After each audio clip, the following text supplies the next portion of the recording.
નમસ્કાર. નમસ્કાર. આપનું શુભ નામ? વ્યાસ નિરંજનભાઈ, બરાબર. આ કયું ગામ છે? નાગજીના મુવાડા, બરાબર. તાલુકો ડેગામ. આ દીકરાને શું પ્રોબ્લેમ હતો? લગભગ 3 વર્ષનો થયો ને સાહેબ. ત્યારે 3 વર્ષ પછી એને આમ ખોરાક લે તો પચે નહીં ને પછી જેમ ધીરે ધીરે વોમિટિંગ થાય. દર અઠવાડિયામાં એકાદ વાર તો એને એવી વોમિટ થાય કે આપણને પણ એમ થાય કે આને દાખલ કરવું પડશે. 2-3 વાર તો એવું થયું કે દાખલ કરવું બી પડ્યું. બરાબર. અને પછી જેમ જેમ સમય ગયો એમ દવા કરીએ એટલે પાછું સારું રહે. અઠવાડિયું 10 દિવસને પાછું ફરીથી પાછું પકડાય. મતલબ જન્મના 3 વર્ષ પછી આ પ્રોબ્લેમ ચાલુ થઈ ગયો. હા. બરાબર. ટ્રીટમેન્ટ કરાવો એટલે અઠવાડિયું સારું રહે, ફરી પાછું એનું એ. હા. તો આ કેટલા વર્ષ આ બીમારી એ ચાલી? એ લગભગ 11-12 વર્ષનો થયો ત્યાં સુધી. 12 વર્ષનો થયો ત્યાં સુધી. બરાબર.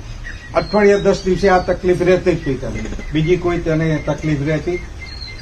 ના, બીજી કોઈ તકલીફ નહીં, પણ બીમાર થઈ જતો હતો થોડા દિવસે બીમાર થઈ જ જતો હતો. પછી આપણી માય લાઈફ સ્ટાઈલ કંપનીની કઈ પ્રોડક્ટ વાપરી? ન્યુટ્રીલાઇફ પાવડર વાપરી. ન્યુટ્રીલાઇફ પાવડર કેટલા મહિના વાપર્યો? લગભગ 3 મહિના ચાલુ કર્યું. 3 મહિના. આ 3 મહિના આપણે ન્યુટ્રીલાઇફ પાવડર આપ્યો એ પછી અત્યારે હાલ શું રિઝલ્ટમાં ફરક છે? હાલમાં કોઈ દિવસ છેલ્લા 3-4 મહિનાથી વોમિટ કે એનું એ થયું નથી. બીજી કોઈ બીમારી પણ નથી આવી. બરાબર. એની હાઈટ વધી. હાઈટ બી વધી. બહુ સરસ. મતલબ આ ન્યુટ્રીલાઇફ આપ્યા પછી એને કોઈ બીમાર પડ્યા નથી. હાઈટ બી વધી અને આ પ્રોડક્ટ વાપરવાથી તમને સંતોષ. બહુ સરસ.